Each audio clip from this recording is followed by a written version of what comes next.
Hi everyone, beyond the boundary के नए episode में आप सभी का स्वागत है। दोस्तों, वैसे मेरा ये छोटा सा चैनल क्रिकेट पे फोकस रहता है एंड आगे भी रहेगा।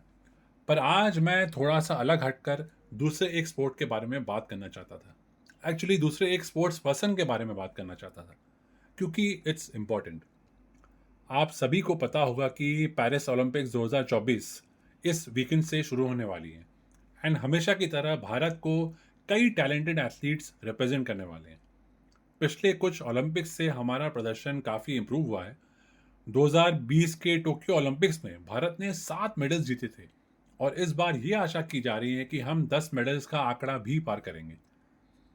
मेडल्स के उम्मीदवार तो वैसे बहुत हैं, specially in boxing, badminton and archery. पर मेरी नज़र सबसे ज़्यादा रहेगी एक खास बंदे पर, नीरज चोपड़ा।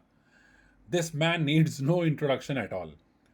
टोक्यो 2020 में नीरज ने मेंस जेवलिन थ्रो में गोल्ड जीतकर इतिहास रचा, becoming the first Indian track and field athlete to win gold at the Olympics. Overall वो सिर्फ सेकंड इंडियन है in history after shooter Abhinav Bindra to clinch an individual gold medal at the event. उस ऐतिहासिक दिन के बाद से Neeraj Chopra has become a house hold name in India and for obvious reasons.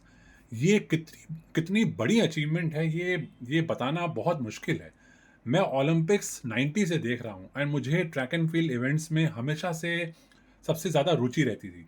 बचपन में फॉरेन एथलीट्स को उन इवेंट्स में मैं अमेजिंग कारनामे करते हुए देखता था, तो बहुत फैसिनेटिंग लगता था मुझे। एंड तब मैं सोचता भी था कि क्या कभी भारत से भी कोई यहाँ पर compete कर पाएगा। नीरज ने हमारा वो सपना पूरा कर दिखाया। एंड अब सबने ये आस लगाई है कि he will repeat the feet in the 2024 Olympics. And it won't be surprising अगर वो ऐसा कर भी लें, क्योंकि उनकी फॉर्म बहुत अच्छी रही है leading up to the event. 2022 के वर्ल्ड चैंपियनशिप्स में उन्होंने सिल्वर जीता एंड देन 2023 के वर्ल्ड एथलेटिक्स चैंपियनशिप्स में उन्होंने गोल्ड सिक्योर किया with a throw of 88.17 metres. फिर 2023 के एशियन गेम्स में ही went on to defend his javelin throw title with a superb throw of 88.88 meters and clinched the gold medal. So form उनकी बहुत अच्छी है एंड वो पहले से भी कहीं ज़्यादा फिट एंड स्ट्रांग नजर आ रहे हैं। Plus he strongly believes that अभी तक उनका बेस्ट परफॉर्मेंस आया ही नहीं है। पिछले बार के ओलंपिक्स में गोल्ड जीतने के बावजूद he wasn't completely satisfied with his 87.58 metre throw.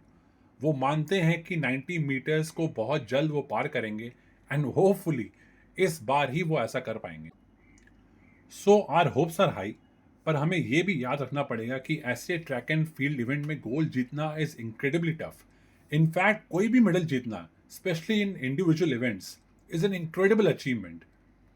Neeraj no doubt बहुत ही ज़्यादा टैलेंटेड हैं, पर पर वहां पर पूरी दुनिया से कई चैंपियंस आएंगे जो कि उतनी ही मेहनत कर रहे होंगे जितनी नीरज ने की है, and may be even more.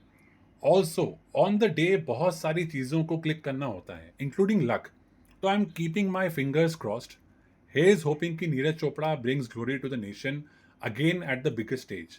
May be वो माइकल फेल्प्स की तरह हमारे लिए मल्टीपल गोल्ड मेडलिस्ट बनेंगे, हु नोज। और अगर ऐसा ना भी हो तो even then Neeraj will remain a hero for me and crores of Indians. उन्होंने वो करके दिखाया है जो हमने सिर्फ सपने में ही सोचा था। एंड मोर इम्पॉर्टेंटली, उन्होंने कितने इंडियंस को ट्रैक एंड फील्ड इवेंट्स को फॉलो करने में रुचि दिलाई है। And let's not forget, Neeraj के इस अचीवमेंट से कितने ही हमारे देश के बच्चे ऑलरेडी इंस्पायर्ड हो चुके हैं to take up javelin throw and become the next gold medallist for India. So my heartiest best wishes to Neeraj Chopra and all the other Indians who are participating in the 2024 Paris Olympics. हम सब आपके साथ हैं and प्रार्थना कर रहे हैं कि आप देश का झंडा वहां फहरा कर आएं। सो आज के लिए इतना ही दोस्तों। आप नीरज चोपड़ा और बाकी भारतीय एथलीट्स के लिए बेस्ट विशेस कमेंट्स में ज़रूर देना। मैं क्रिकेट के टॉपिक्स के साथ जल्द लौटूंगा बियॉन्ड द बाउंड्री में। तब तक के लिए goodbye and thank you for listening.